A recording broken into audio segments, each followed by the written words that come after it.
The Pakistani army on Monday shot down an Indian quadcopter for violating the country's airspace near the line of control, Pakistani military sources told Xinhua. The incident took place in Manawar area of Bhimber district in Pakistan-administered Kashmir where an Indian drone was conducting surveillance, they said.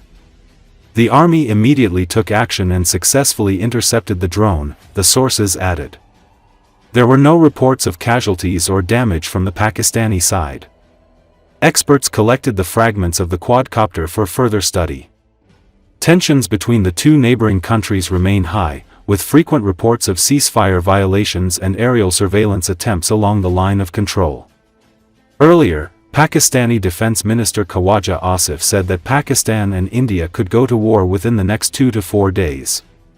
He noted that Pakistan would respond with full force if necessary.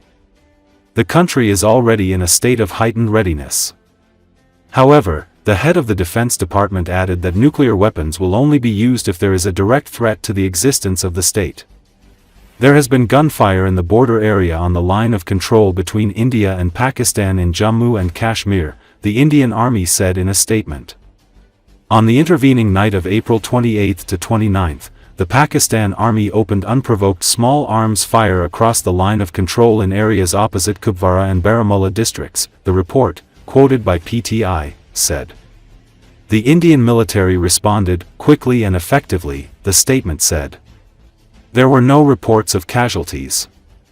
The ceasefire on the India-Pakistan border has been violated for the fifth night in a row amid tensions between New Delhi and Islamabad following a suicide attack in Jammu and Kashmir that killed 26 people.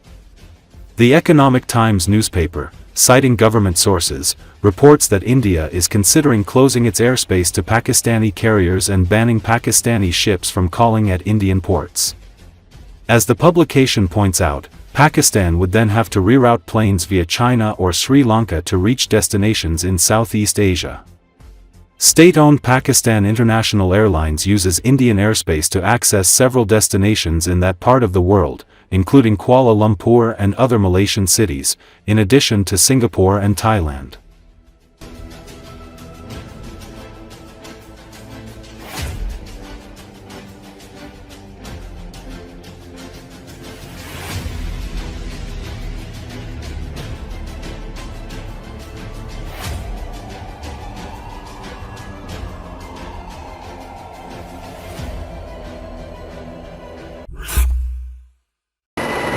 An American F divided by a F18E Super Hornet fighter bomber has fallen from the deck of the aircraft carrier Harry S. Truman into the Red Sea, the U.S. Navy reported.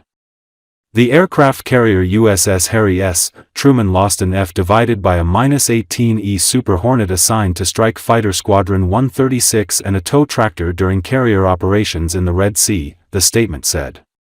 It is noted that all crew members have been found. Only one sailor was injured. According to the U.S. Navy, the crew of the F divided by a F18E Super Hornet was towing the fighter to a hangar when they failed and lost control of the aircraft. As a result, the F divided by a F18E Super Hornet and the tow vehicle ended up in the sea. The sailors who were towing the plane managed to move away from it before it fell overboard. Another official said the plane sank. The carrier strike group is deployed to the Middle East. The Navy noted that the strike group and its air wing remain fully combat ready. Let us recall that the price of the F divided by a F18E Super Hornet fighter exceeds $60 million. In December 2024, another F-18 fighter from this aircraft carrier was accidentally shot down by the American destroyer Gettysburg. Both pilots successfully ejected. Earlier, the Yemeni Ansar Allah Movement's Al Masirah TV channel reported that Yemeni Houthis attacked an American aircraft carrier and forced it to retreat to the northern part of the Red Sea.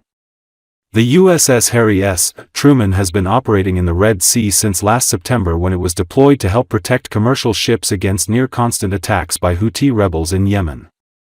It's not clear what contributed to the crew members losing control of the aircraft aboard the carrier, which has previously been targeted by the Houthis. According to a U.S. official, initial field reports suggest a sudden movement of the carrier due to Houthi fire might have been a factor in the incident. But those reports remained unconfirmed while the investigation plays out. The Truman carrier was involved in another incident earlier this year when it collided with a merchant ship near the Suez Canal. Its commanding officer was subsequently fired. The carrier was slated to come home last month, but Defense Secretary Pete Hegseth extended its deployment while ordering another carrier, the USS Carl Vinson, to the region to bolster military power.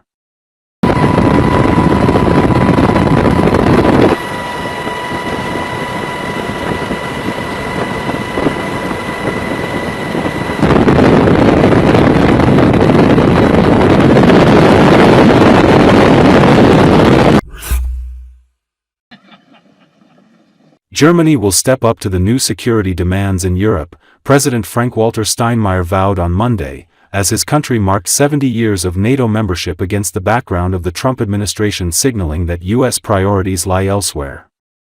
Today, with Putin's war against Ukraine raging on in full force and with the United States putting fierce pressure on its European allies, Germany, I think, is in a crucial position, Steinmeier said.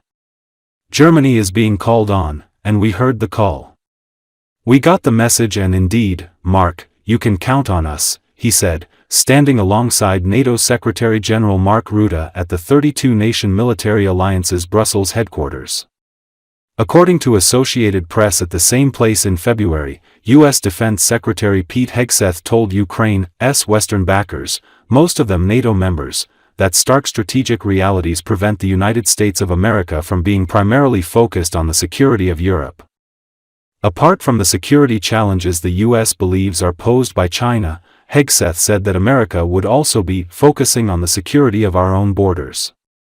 His remarks, the first by a member of the new Trump administration at NATO, unsettled Germany and other allies, and many want to know how many U.S. troops might be pulled out of Europe and when so they can fill any security vacuum. No U.S. withdrawal plans have officially been announced.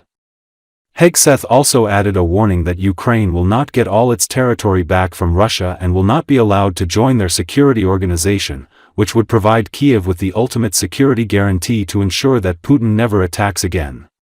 NATO leaders have always insisted that membership should be discussed solely among allies and candidates and that Moscow can have no say, but recently it's become a bargaining chip in talks between the United States, Russia and Ukraine. NATO was formed in 1949 as a bulwark against aggression in Europe by the Soviet Union. Former West Germany sought protection as its 15th member on May 6, 1955, as concern grew about the Soviet army massed east of the Iron Curtain. 70 years on, the threat from Moscow persists and Germany's incoming coalition has ambitious plans to loosen strict debt rules for higher defense spending to help strengthen the country's long-neglected military.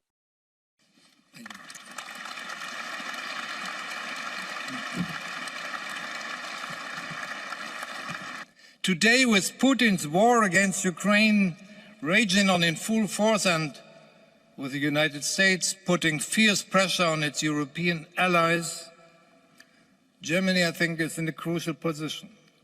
That's why I speak to you, your allies, not just with gratitude, but with urgency. Germany is being called on, and we heard the call, we got the message, and indeed, Mark, you can count on us.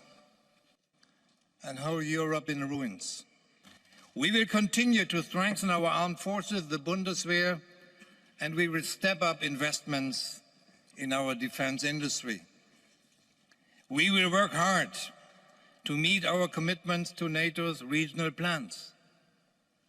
We will continue to be Ukraine's strongest supporter in Europe to uphold its freedom and its sovereignty and its European future.